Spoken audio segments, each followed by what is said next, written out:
কিছু করা যাক। কল্পনা করুন আপনি একটা বিশাল কবরস্থানের মাঝামাঝি দাঁড়িয়ে আছেন। ঘড়িতে রাত 1টা বাজে। একটা গর্ত খোঁড়া হয়েছে।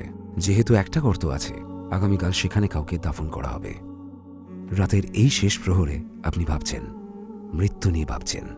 আমাদের রসুলের নসিহত মেনে তার উপর শান্তি বর্ষিত হোক। কি বলছেন আমাদের রসুল আলাইহিসসালাতু ওয়াসসালাম? তোমরা অধিক পরিমাণে জীবনের স্বাদ হরণকারীকে স্মরণ করো, অর্থাৎ মৃত্যু। এই মুহূর্তে আপনি আছেন গর্তের ভেতরে, পা ছাড়িয়ে দিয়েছেন এর ভেতরে। চারপাশে অন্ধকার, আপনি ছাড়া আর কেউ নেই আশেপাশে। মৃত্যু তার সমস্ত শীতলতা দিয়ে আপনাকে ঘিরে রেখেছে। ভয় আর আতঙ্ক ভরা একটি পরিবেশ। আপনার চারপাশে মৃতদের হাড়গোড়। আপনাকে যারা ঘিরে রয়েছেন, একটা সময় তারা পৃথিবীর বুকে বিচরণ করতেন 100, 150, 200 বছর আগে। এই মানুষগুলো অধীর আগ্রহে বিয়ের বন্ধনে জড়িয়েছিলেন, অধীর উৎকণ্ঠা নিয়ে সন্তান জন্মের খবর শুনেছেন, আনন্দে উদ্বেল হয়ে উঠেছেন। কিন্তু মাটির উপরিতল থেকে তাদের জায়গা হয়েছে মাটির গভীরে। আমি বলতে চাইছি হাজারো লক্ষ মৃতের ভিড়ের কথা। আপনি একা তাদের মাঝে দাঁড়িয়ে আছেন, সম্পূর্ণ একা। ভেবে দেখুন, একটা সময় আপনার সাথেও এমনটা ঘটবে। সেই কবরের ভেতরে নিজেকে কল্পনা করুন, মাটির গভীরে দাফন অবস্থায় নিজেকে কল্পনা করুন। লোকজন আপনাকে এখানে একা ফেলে গিয়ে 2 সপ্তাহের মধ্যে ভুলেও গেছে।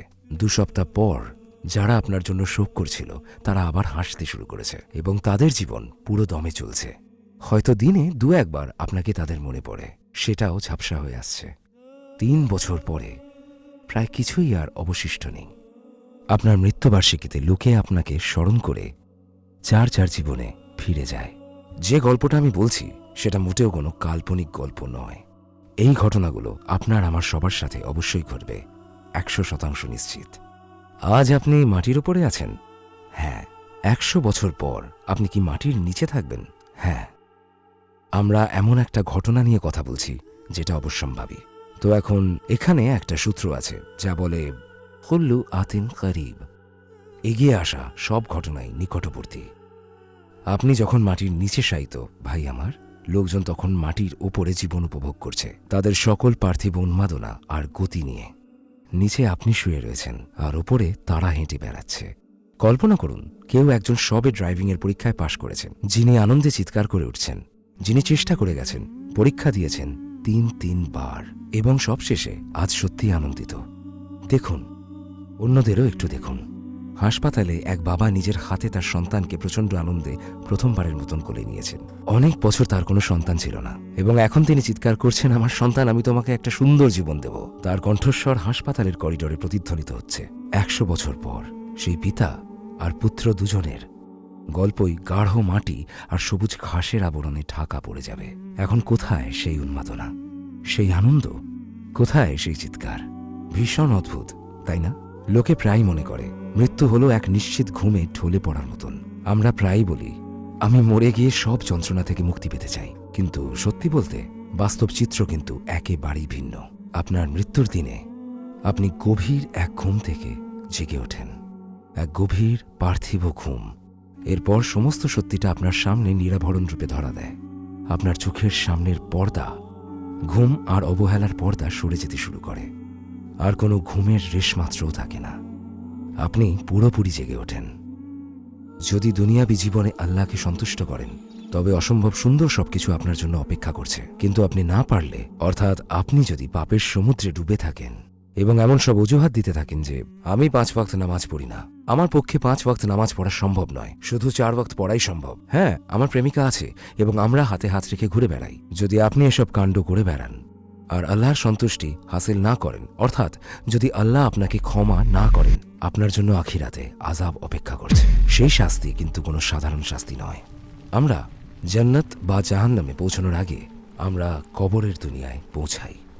আমাদের রাসূল, তার উপর শান্তি বর্ষিত হোক, তিনি বলেন, হয় কবর জান্নাতের বাগানের মতো সুশীতল বাগান হবে, নয়তো জাহান্নামের আগুনের এক কুণ্ড হয়ে উঠবে।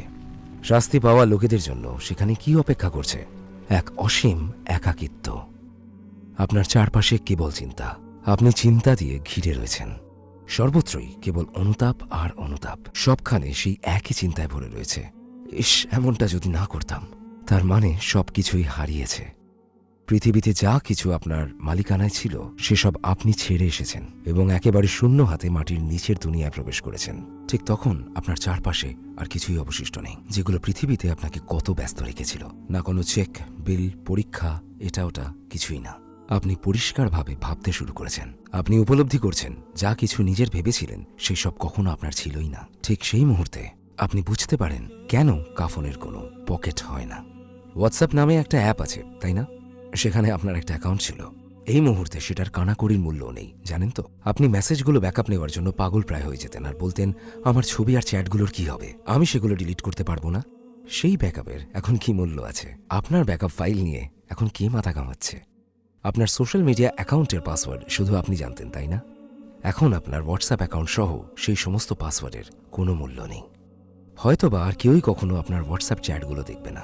সেগুলো সম্পূর্ণভাবে গুরুত্ব হারিয়েছে, ডিলিট করে দেবে সেগুলো। আপনার কি মনে হয় আপনার মৃত্যুর পর যে আপনার ফোনটা পাবে তার কাছে সেই মেসেজগুলোর কোনো মানে থাকবে? না, সে সেগুলো ডিলিট করে সবকিছু রিসেট দিয়ে ঝেড়ে ফেলে দেবে। এখন আপনার অস্তিত্ব নেই, তাই স্মৃতিগুলোও নেই। যদি সেগুলো এখনো থাকতো তবুও সেগুলোর মূল্য থাকতো না। আপনি ধীরে ধীরে এই পৃথিবী থেকে মুছে যাচ্ছেন। প্রথমে আপনার মৃত্যুর পর আপনাকে স্মরণ করা হবে। প্রথম মাসে আপনাকে নিয়ে আলোচনা চলবে। 6 মাস পরে সেই আলোচনাগুলো ধীরে ধীরে কমে আসবে এবং 2 বছর পরে সেটা আরও কমবে। হয়তো আজ থেকে 20 বছর পর কেউ হয়তো তখনও তাদের বংশধরদের সাথে আপনার গল্প করবে, কিন্তু 100 বছর পর আর কেউ আপনার নাম নেবে না। কবরের ফলকে আপনার নাম ছাড়া আর কিছুই অবশিষ্ট থাকবে না। কিন্তু হয়তো তারা আপনার কবরের উপর আবার কাউকে কবর দেবে। হয়তো তারা আপনার নাম ফলকটাও সরিয়ে নেবে। কি ঘটেছে? কি অবশিষ্ট আছে এখন? মনে করে দেখুন কতটা দম্ভ করতেন আপনি, কিভাবে মানুষের কাছে প্রদর্শন করে বেড়াতেন। মনে করুন পৃথিবীতে আপনি কিছু জিনিস অর্জন করেছিলেন বলে বুক ফুলিয়ে কতটা দম্ভের সাথে চলতেন আপনি। কোথায় সেসব এখন? কোথায় এখন আপনার সেই দম্ভ? আপনি শূন্যে মিশে গেছেন। এখন আপনি সম্পূর্ণ হারিয়ে গেছেন, মুছে গেছেন, আপনি শূন্য হয়ে গেছেন। আপনি মানুষ যদি আপনাকে মনে রাখে তাতেই বাকি আসে যায়। ধরা যাক তারা আপনাকে মনে রেখেছে, আপনি ইতিহাস তৈরি করেছেন এবং পুরো পৃথিবী আপনাকে নিয়ে কথা বলছে।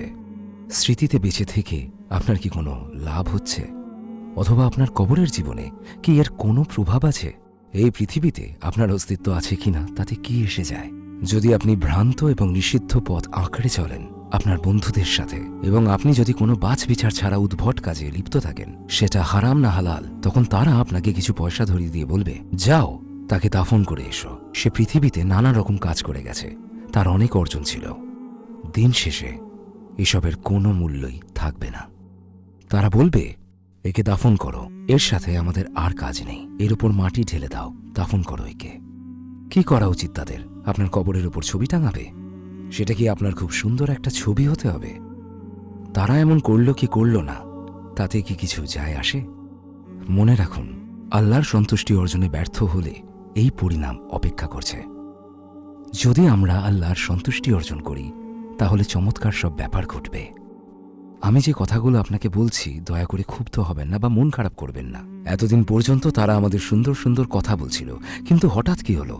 সোনামণি আমার, তুমি জুমায় অংশ নাও, মাশাল্লাহ মাশাল্লাহ বারাকাল্লাহ। একটু দেখো অন্যদের, তারা তো জুমার নামাজেও যায় না। আমরা সবসময় নিজেদের চাইতে খারাপ অবস্থানে যারা আছে তাদের দিকে শান্তি পাই, কিন্তু নিজেরা ভালো হই না। তুমি কি একজন ভালো মানুষ হতে চাও? নিজের কমতিগুলো স্বীকার করার মাধ্যমে তার আরম্ভ হোক। যখন তুমি আল্লাহর প্রিয় বান্দাদের দিকে তাকাবে, তারা কি বলে, আমি তো চমৎকার, আমি তো পারফেক্ট। সব সময় নিজেদের ঘাটতিগুলোই দেখে। আধ্যাত্মিকভাবে তারা যত উপরে ওঠে তত তারা বিনয়ী হয়, কিন্তু আমরা যত নিচে নামি আমরা তত উদ্ধত হই। চলুন আজ নিজেদের নাফসকে তীক্ষ্ণ ফলার আঘাত করি, নিজেদের অহংকে আঘাত করি। এই আলোচনাগুলোই আপনাকে সাহায্য করবে। এই সমস্ত স্তুতিবাক্য ভুলে যান। মাশাল্লাহ বারাকাল্লাহ, তুমি অসাধারণ, এড়িয়ে চলুন এইসব। আপনি আপনার জীবনের 5 ওয়াক্ত সালাত ছেড়ে দিয়েছেন। কি বলছেন আপনি? আপনি দৈনিক 5 ওয়াক্ত সালাতকে অবহেলা করছেন। মনে রাখবেন, ঈমানের পর সালাত হচ্ছে সবচেয়ে গুরুত্বপূর্ণ বিষয়, যাকে আমাদের রাসূল, তার উপর শান্তি বর্ষিত হোক, বিশ্বাসের স্তম্ভ হিসেবে বর্ণনা করেছেন। সালাত, আপনি জানেন সালাত যার উপর ধর্ম টিকে থাকে, সেই সবচেয়ে গুরুত্বপূর্ণ জিনিস আপনার জীবন থেকে উধাও। কে আপনাকে সান্ত্বনা দেবে? আপনি তাদের কাছ থেকে কি শুনতে আশা করেন? আপনি ধীরে ধীরে এমন একজনে পরিণত হচ্ছেন যার কন্ট্যাক্ট নাম্বারও মানুষের ফোনে রাখার যোগ্য নয়। যে মানুষগুলোর আপনার জীবনে ভূমিকা নেই তাদের খুশি করতে উঠে পড়ে লাগার মানেও হয় না। আপনার উচিত আল্লাহকে সন্তুষ্ট করা এবং তাঁর দয়া ভিক্ষা করা। সবচেয়ে কঠিন অংশটা এখন আপনাকে বলছি ভাই। আপনার মৃত্যুর পর আপনার প্রিয়জনেরা বেশ কঠিন একটা পরিস্থিতিতে পড়েন। তারা আপনার ব্যক্তিগত কক্ষের দরজা খোলেন। কেন? কারণ এই কক্ষে আর কেউ বাস করবে না। তারা প্রয়োজনেই সেখানে প্রবেশ করেন। তারা আপনার ব্যক্তিগত জিনিসপত্র ঘাঁটতে শুরু করেন। তারা আপনার ডায়েরি তুলে নেয়। আপনার কক্ষ নানান স্মৃতিতে ভরপুর, কত শত অভিজ্ঞতা।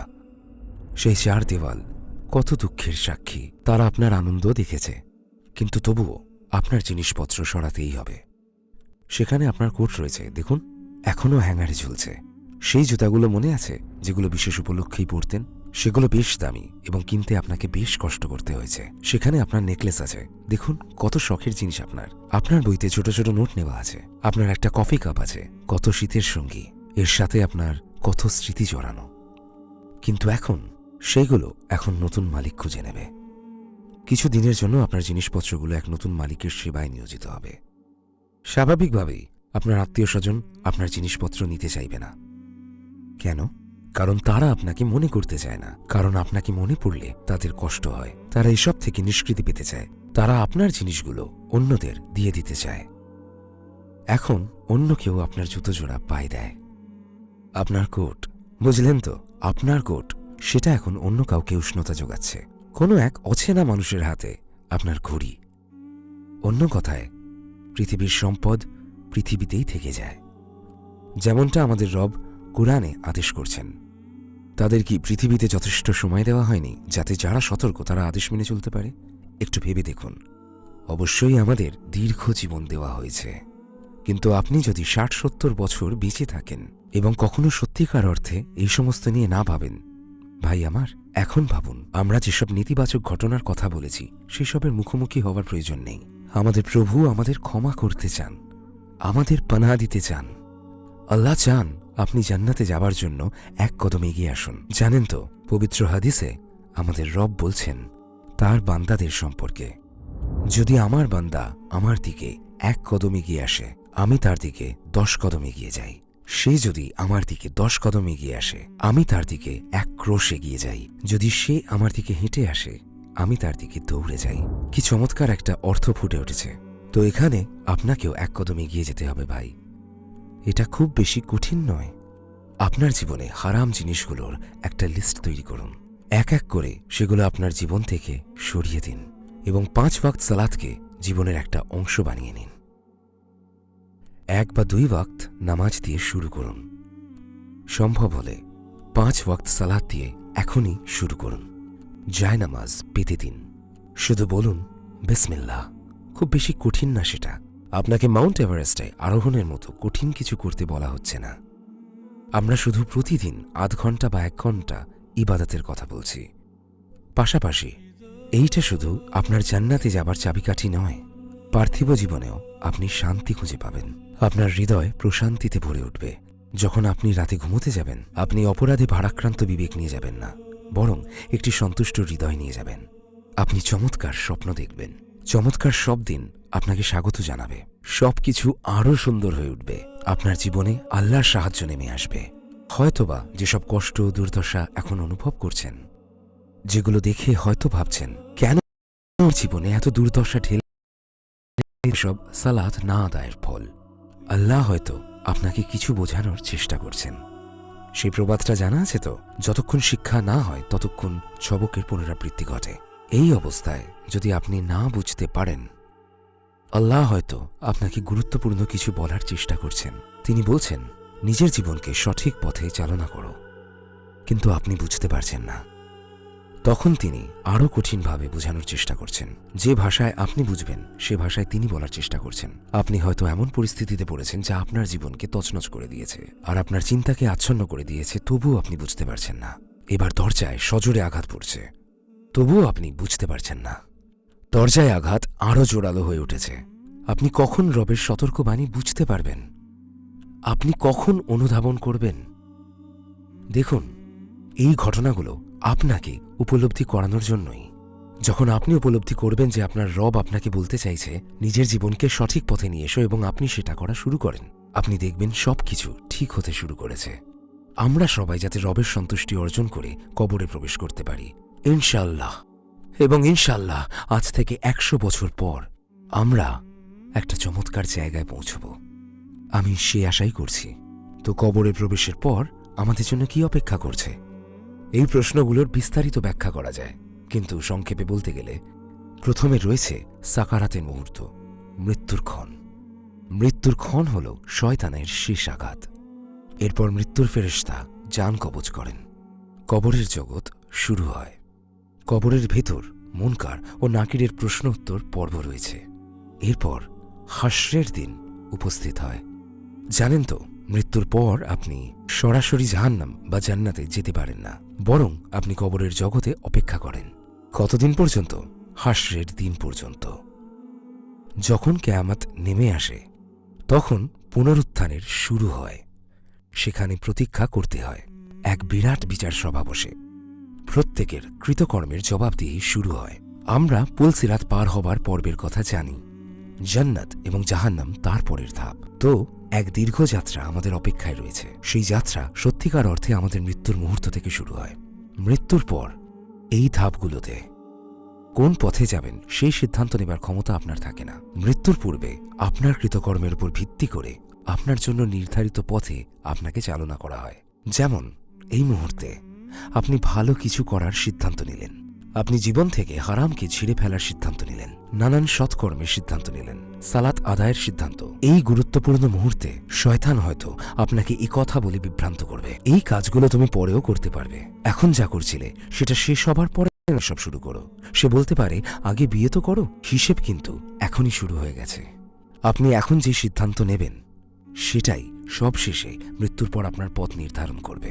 আপনি হয়তো এখনই নিজের জীবনে পরিবর্তন আনতে তৈরি নন। আমি জানি না, আমি কারোর বিচার করতে বসিনি, কিন্তু সেই প্রবাদটার কথা জানেন তো, ডাক পিয়ন খুঁড়িয়ে হাঁটলেও খবরটা কিন্তু সত্যি।